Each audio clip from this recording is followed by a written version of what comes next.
Anyhow, this is what I want, you see. Isn't that beautiful stuff? Scorothalia. Look at the texture. You see, it's almost like a very heavy cream. And it's bread and garlic and olive oil. I'm not going to waste that. I'm not going to waste that at all. Why bother? Perfect. The vinegar and the perfect. The vinegar and the garlic are a perfect balance.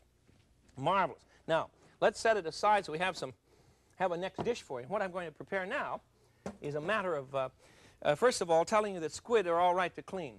This is the finished product. Yes, these are all cleaned up. Let me show you some that haven't been cleaned. And I want to show you how it's done. A squid is a very strange-looking creature. He swims in the sea backwards. That is to say, this is the tail of the fish, and this is the head. You see, here's his eyes and the tentacles.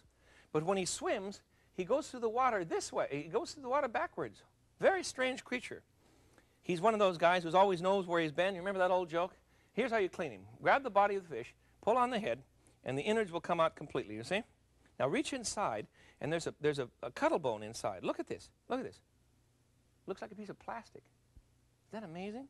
And then you squeeze the fish and take out the gelatin that's inside, and sometimes ink will come out. You see? Look at the ink that's in this. You know, he squirts ink about when he's frightened or worried, and certainly he's a frightening creature in his own right. He's very ugly. But squid are only ugly to us. To other squid, they're gorgeous.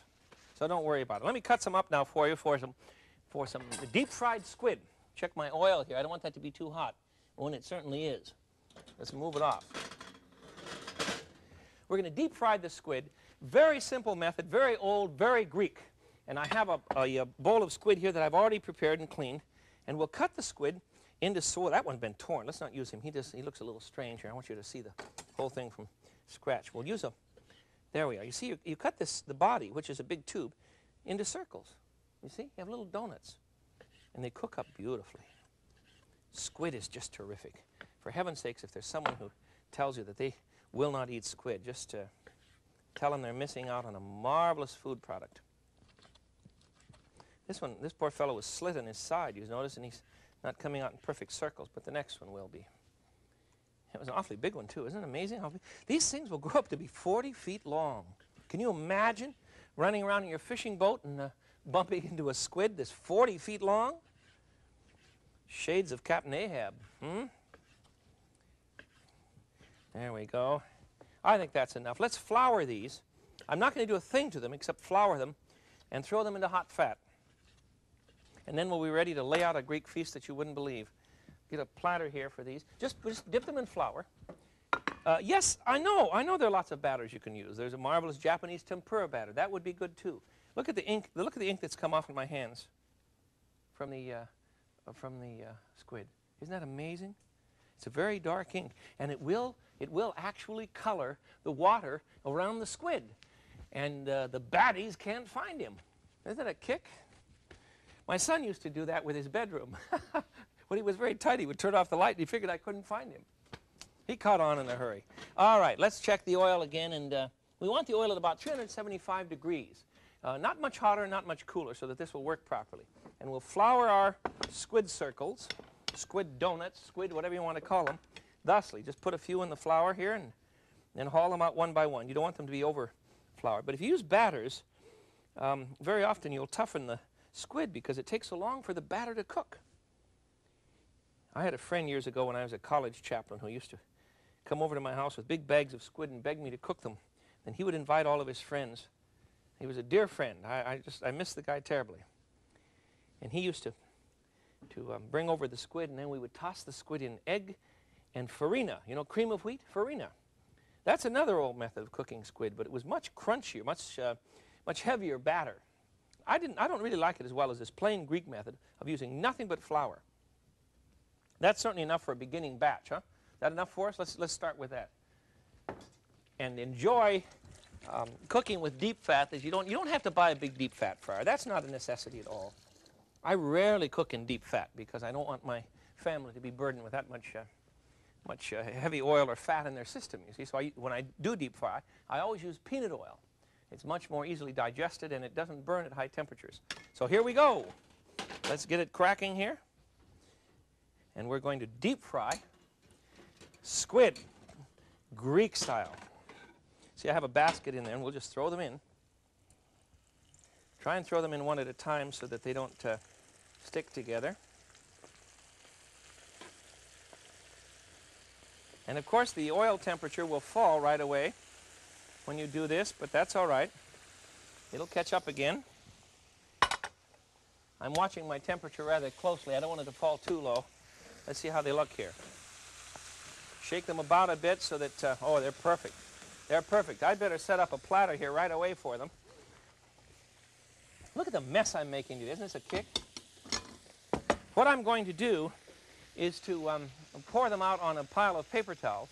Then I'll remove the paper towel and let the squid circles center around my scorthalia. I think I'm closer. And a little garnish and we'll be all set. Just takes a minute to cook. Yeah, they're just about done. Okay. In Greece, you know what they do with squid? Another great dish. I'll have to show you one. Let me find a whole one here.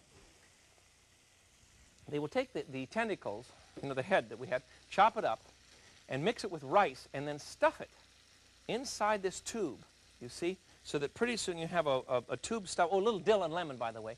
And then you have this tube stuffed. It's a great, it looks like a great big cannelloni, except that it's made from fish. And then the whole thing is cooked in lemon juice and a little bit of tomato. Good Lord. There's a place in Vancouver, British Columbia called Paspero's Taverna. I dare you to go eat there. Marvelous, marvelous stuffed squid, Greek style. They don't do much of that here in Chicago, and we don't do it in Seattle. I haven't seen it in San Francisco, but in Vancouver, British Columbia, it's simply murder. Okay, here we go. We get my plate over here, and we're going to shake the excess fat off of our deep-fried squid, Greek style. Marvelous to make. Rather easy, as you can see. You know, the batter wasn't complicated. And I'll get that off the paper now. There we go. I just wanted to absorb what loose fat came off, but peanut oil doesn't do much of that. You know, you really don't have to worry about it. It doesn't hold much fat. There. I'm sorry. You'll just have to wait a second here. I bet that's too hot to even try. Let me see. Hold on. Let me see what's going to happen here. Ouch. Oh, it's hot.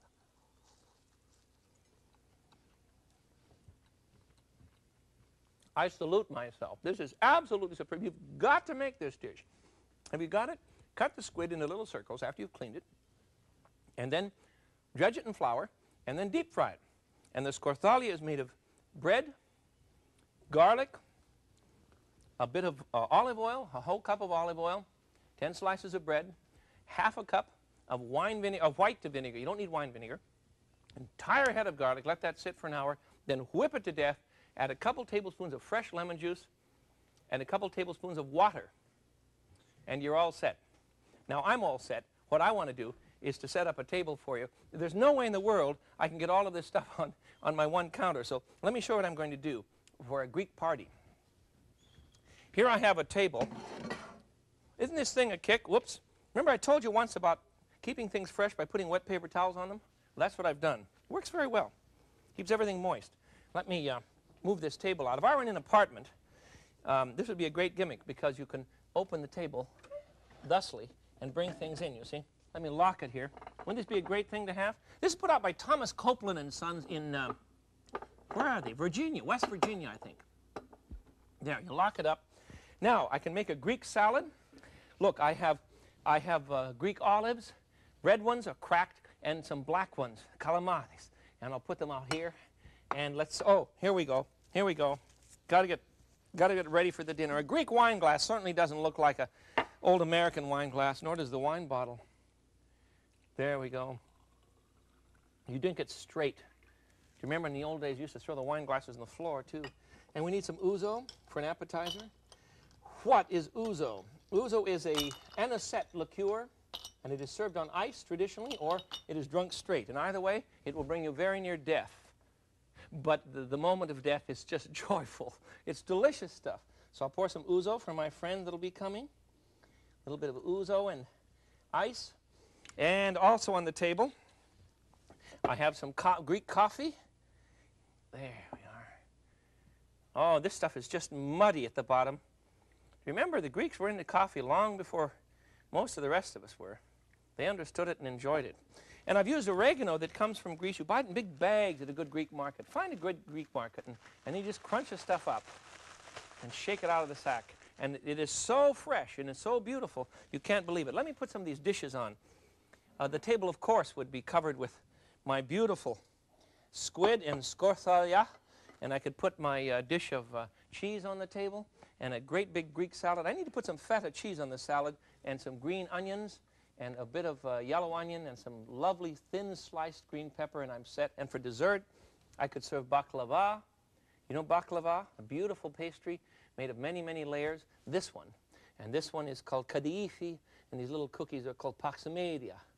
And I can just eat and eat and eat and eat and eat, because the history of Greece is involved beautifully in food. In the old days, the original cooks were slaves. This is prior to the time of Homer, for heaven's sakes. And then at the time of Homer, we see the men of the house, the aristocrats, doing their own cooking. And gradually, a young person was brought into the house and taught to bake bread, and he was a slave.